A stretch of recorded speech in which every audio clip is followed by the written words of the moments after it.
العلي العظيم حسبنا الله ونعم الوكيل نعم المولى ونعم النصير أعوذ بالله من الشيطان الرجيم بسم الله الرحمن الرحيم الحمد لله الذي لا يبلغ مدحته القائلون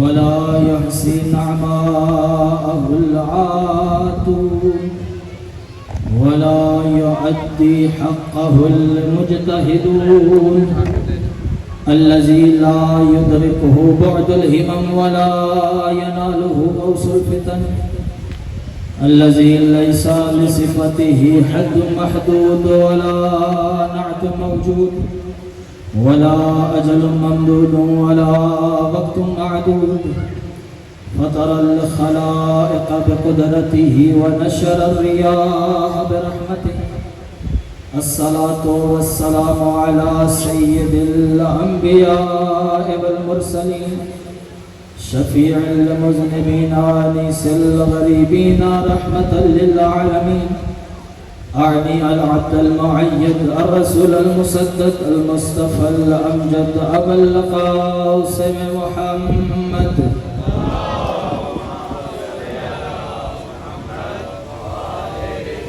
ثم الصلاة والسلام والتحية والإكرام على وزيره ووسيه ووارث علمه علم الأولين والآخرين علي بن أبي طالب صلوات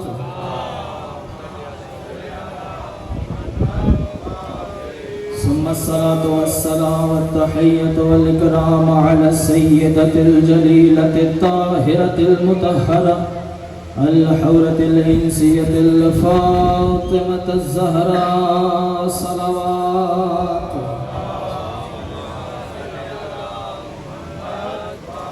واللعنة الدائمة على أعدائهم ومنكر فضائلهم ومصائبهم أجمعين أما بعد فقد قال الله تبارك وتعالى في كتابه المجيد بسم الله الرحمن الرحيم والشمس وضحاها والقمر إذا تلاها صلوات پڑھی علی محمد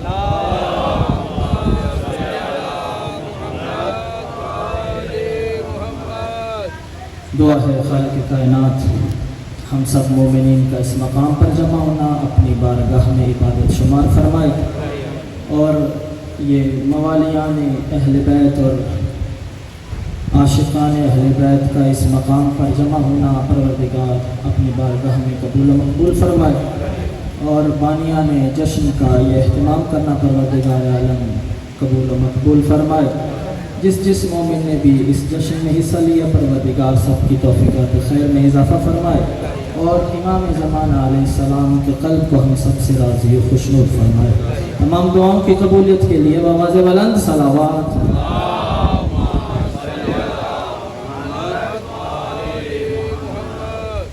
سب سے پہلے آپ کو اس عظیم دن کہ جس کو عید مباہلہ کہا جاتا ہے در حقیقت یہ دن علماء تشریف فرما ہے میری تائید فرمائیں گے در حقیقت یہ عید مباہلہ کا دن عقیدہ تثلیث اور شرک پر توحید کی فتح کا دن ہے کیونکہ آج کے دن اللہ نے اپنے قرآن میں اعلان کیا کہ آج کا دن سچوں کی فتح کا دن ہے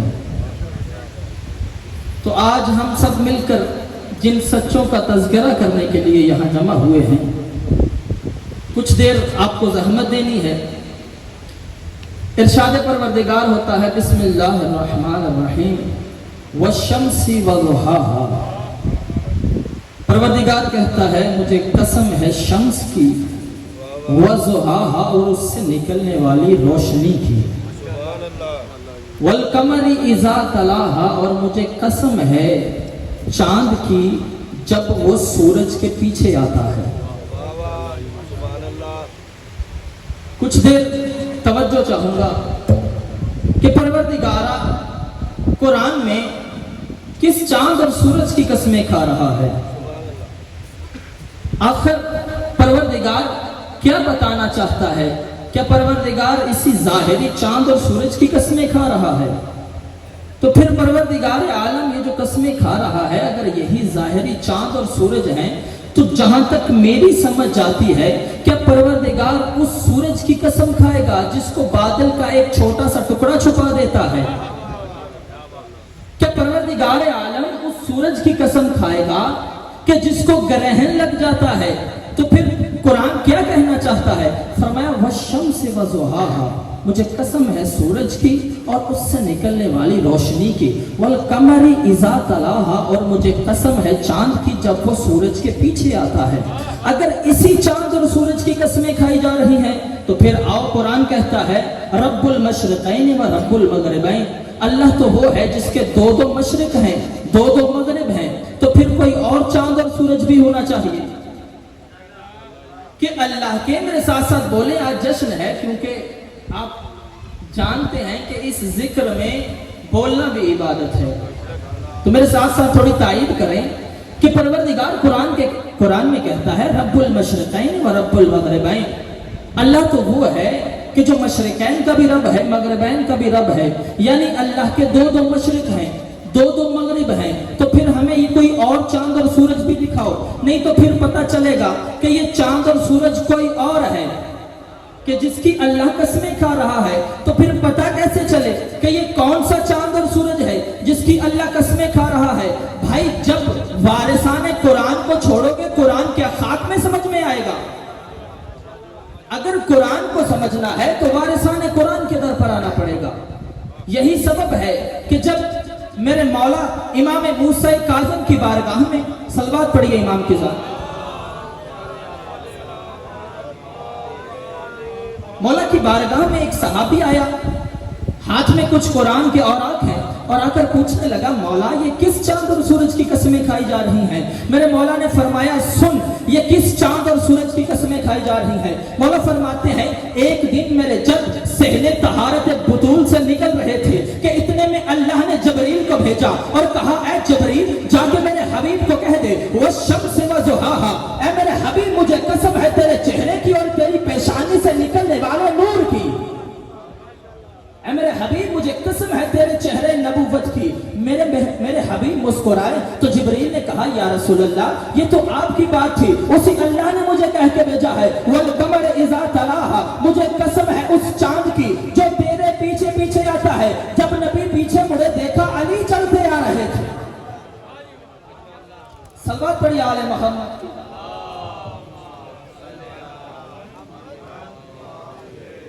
اچھا ایک بات یہ ہے کہ قسم کھائی کیوں جاتی ہے؟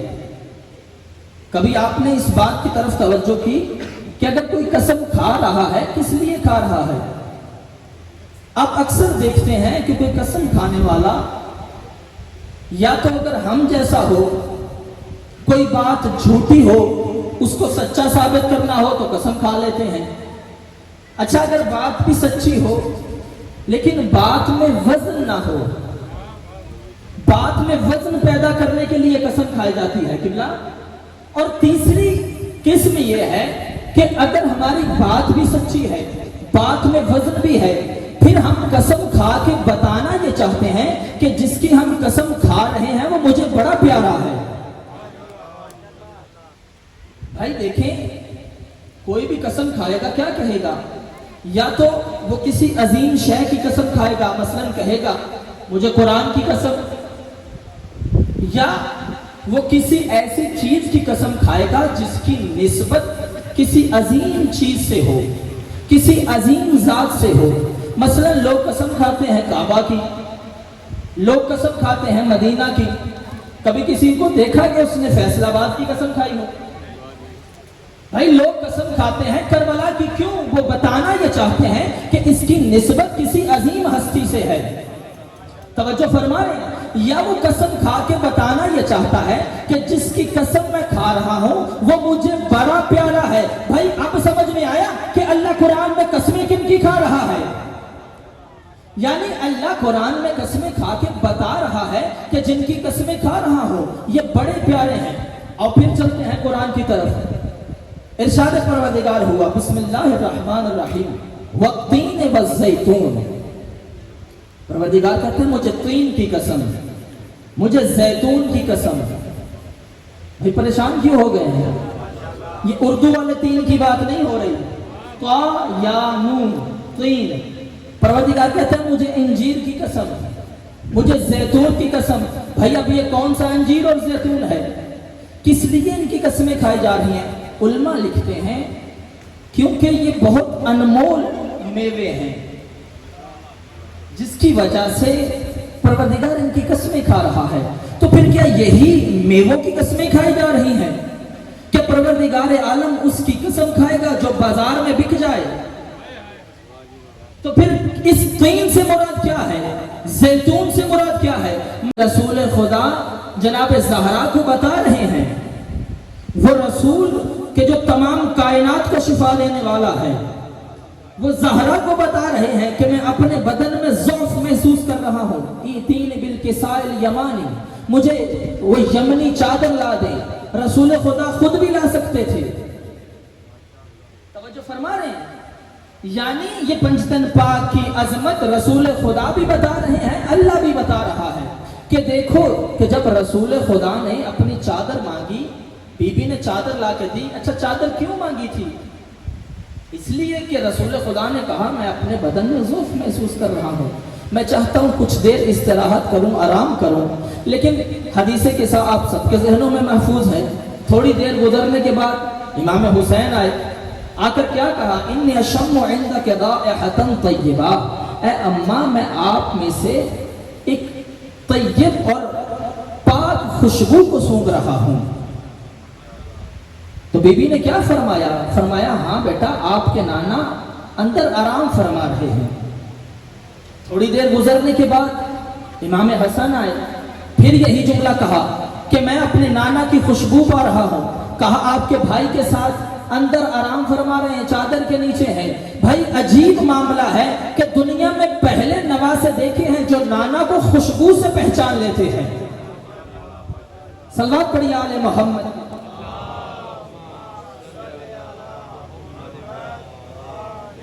تھوڑی دیر کے بعد مولا علی آئے، پھر وہی جملہ۔ اب رسول خدا تو بدن میں ضعف محسوس کر رہے تھے، بی بی کو چاہیے تھا نا کہ بچوں کو کہتے کہ رسول استراحت فرما رہے ہیں، بیٹا آپ بابا کے پاس مت جائیں، بابا استراحت کر رہے ہیں، آرام فرما رہے ہیں۔ بی بی نے بچوں کو روکا نہیں بلکہ حسن کو بھی بھیجا، حسین کو بھی بھیجا، علی کو بھی بھیجا۔ بھائی حد ہو گئی، آخر میں خود بھی چلی گئی۔ یعنی بی بی جانتی تھی کہ پنجتن کے جانے سے محمد کے آرام میں خلل نہیں آئے گا بلکہ محمد کا آرام بڑھ جائے گا۔ نعرہ تکبیر، نعرہ رسالت، نعرہ حیدری، نعرہ عظمت محمد و اہل بیت محمد، بلند تر صلوات۔ اور جب یہ سارے اکٹھے ہو گئے، فَلَمَّا اكْتَمَلْنَا جَمِيعًا، جب سب کے سب کامل ہو گئے، اکٹھے ہو گئے، تو عجیب معاملہ ہے کہ ایک دفعہ جبریل نے اللہ سے پوچھا یا اللہ وَمَنْ تَحْتَ الْكِسَاءِ، کہ یہ چادر کے نیچے کون ہے؟ وہ جبریل کہ جو بار بار نبی پر وحی لے کر بھی آتا ہے، وہ جبریل کہ جو بار بار در زہرا پر بھی آتا ہے، وہ سب کو پہچانتا ہے، جو کبھی حسین کا جھولا جھلانے آتا ہے، کبھی حسن کی مبارکباد دینے آتا ہے، کبھی علی سے علم لینے آتا ہے، وہ جبریل سب کو جانتا ہے۔ لیکن پھر پروردگار سے پوچھ کیوں رہے ہو؟ تو عجب نہیں جبریل کی آواز یہی آئے گی کہ جب یہ سب جدا جدا ہوتے ہیں تو میں ان کو پہچان سکتا ہوں، لیکن جب پنجتن اکٹھے ہو جائیں جبریل بھی نہیں پہچان سکتا۔ جب پنجتن اکٹھے ہو جائیں